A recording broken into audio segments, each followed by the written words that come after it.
Hello students, dictation 5 second बाद शुरू होगा।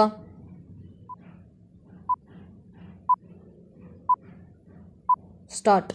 यह अच्छा हुआ कि लगातार बाधित हो रही संसद में संविधान पर चर्चा के बहाने हंगामा थम गया और लोकसभा में सत्तापक्ष और विपक्ष बहस करने के लिए तैयार हो गए, लेकिन संविधान पर चर्चा के दौरान कुल मिलाकर आरोप प्रत्यारोप का सिलसिला ही आगे बढ़ता दिख रहा है। संविधान पर चर्चा के नाम पर उन्हीं मुद्दों को रेखांकित किया जा रहा है जो पहले भी उठाए जाते रहे हैं और जिनके जरिए एक दूसरे को कठघरे में खड़ा किया जाता रहा है। संविधान पर लोकसभा में चर्चा के बाद राज्यसभा में भी उस पर बहस होगी। यह बहस पूरी होने पर ही यह पता चलेगा कि उसका निष्कर्ष क्या रहा, लेकिन जैसी शुरुआत हुई है उसे देखते हुए यह नहीं लगता कि इस चर्चा से देश की जनता को कुछ हासिल हो सकेगा।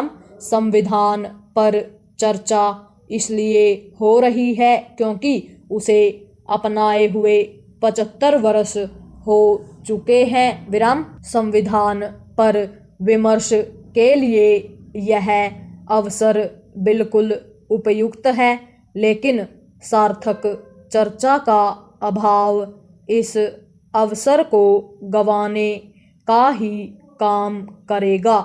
सत्तापक्ष के अनुसार वह संविधान के प्रति समर्पित है और मोदी सरकार उसी के अनुरूप आगे बढ़ रही है, लेकिन विपक्ष को ऐसा बिल्कुल भी नहीं दिख रहा है। उसके अनुसार सरकार संविधान की भावना के प्रतिकूल कार्य करते हुए उसकी अनदेखी कर रही है। विपक्ष के रवैये से यही साबित हो रहा है कि वह यह समझाना चाहता है कि सरकार संविधान को बदलने का इरादा रखती है। यह वही पुराना आरोप है जिसे लोकसभा चुनाव के समय जोर जोर से प्रचारित किया गया था। इस प्रचार के चलते विपक्ष को कुछ राजनीतिक लाभ भी मिला था।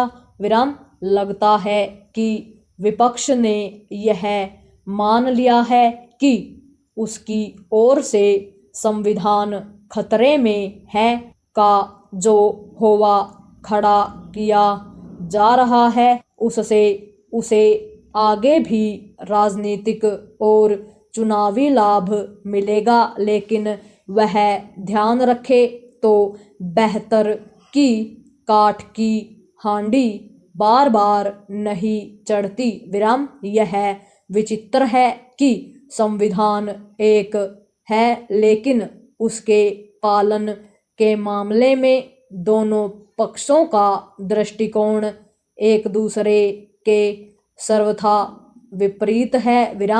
आखिर ऐसे कैसे हो सकता है? संविधान पर बहस का कोई लाभ तो तब मिल सकता है जब वह इस पर केंद्रित हो कि उस पर सही तरह अमल कैसे हो और उन कारणों का निवारण कैसे किया जाए जिनके चलते नियम कानूनों का अनुपालन संविधान की मूल भावना के अनुरूप नहीं हो पा रहा है विराम यदि सत्तापक्ष और विपक्ष में संवैधानिक परिविधानों के पालन को लेकर कोई सहमति ही नहीं बनेगी तो फिर संविधान पर चर्चा का उद्देश्य कैसे पूरा होगा? Question mark. इससे दुर्भाग्यपूर्ण और कुछ नहीं कि संविधान को लेकर यह माहौल बनाया जा रहा है कि देश काल और परिस्थितियों के अनुसार उसमें संशोधन करना उसे खत्म करने की कोशिश है विराम। संविधान के प्रति धर्म ग्रंथ जैसी आस्था रखना तो ठीक है लेकिन उसे किसी धार्मिक ग्रंथ के समान बताने का कोई मतलब नहीं। पूर्ण विराम।